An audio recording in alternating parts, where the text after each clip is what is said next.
ગત રોજ રાજુલા ખાતે એચબી સંઘવી મહિલા કોલેજમાં ગ્રાહક સુરક્ષા જાગૃતિ અંતર્ગત એક સેમિનાર રાખવામાં આવેલો,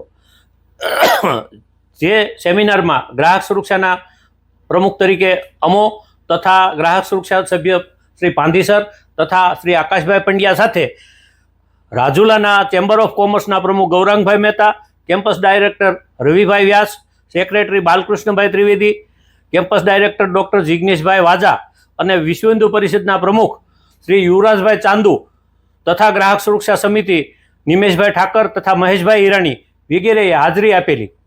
આ કાર્યક્રમમાં ગ્રાહક જાગૃતિ અંગે વાતો કરતા ખાસ કરીને બહેનોને એ વસ્તુની સમજણ આપેલી કે તમારે કોઈ પણ પ્રકારે ક્યાંય છેતરપિંડી થાય તો સાયબર ક્રાઇમનો નંબર 1930 પર ફોન કરી દેવાનો.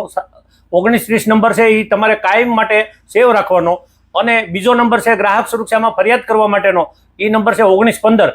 એની પણ ખૂબ જ જાણકારી આપવામાં આવી અને સાથે સાથે ઓનલાઈન છેતરપિંડીથી કેવી રીતે બચી શકાય એ માટેની પણ વિસ્તૃત જાણકારી આપવામાં આવી.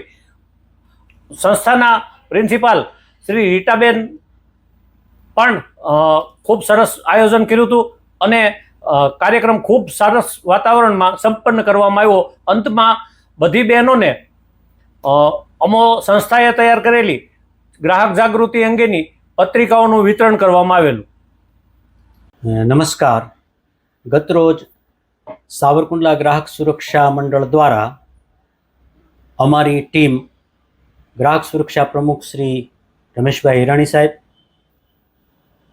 આકાશભાઈ પંડ્યા અને બિપિનભાઈ પાંધી રાજુલા મુકામે આવેલી સંઘવી મહિલા આર્ટ્સ કોલેજમાં ગ્રાહક જાગૃતિ સંદર્ભે એક સેમિનારનું આયોજન કરવામાં આવ્યું હતું. આ તકે સેમિનારમાં ઉપસ્થિત મહાનુભાવોની હાજરીમાં અને વિદ્યાર્થિનીઓની વચ્ચે ગ્રાહક સુરક્ષા સંદર્ભે વિસ્તૃત માહિતી આપવામાં આવી. ખાસ કરીને તો રાજુલા વિસ્તારના આજુબાજુના ગ્રામ્ય સમાજના જે લોકો છે એને લક્ષ્યમાં રાખીને અવારનવાર ઓનલાઈન થતી છેતરપિંડીઓથી કેવી રીતે બચવું, એને માટે શું સાવધાની રાખવી, આ ઉપરાંત આપણી રાષ્ટ્રીય ફરજ છે તો ગ્રાહક તરીકે આપણા અધિકારો અને કોઈ પણ ખરીદી વખતે બિલ લેવું, તમામ બાબતો છે એ વિશે વિશદ છણાવટ કરવામાં આવી. આમ એક ખૂબ સરસ વાતાવરણમાં ગ્રાહક સુરક્ષા સેમિનાર યોજાયો. અસ્તુ.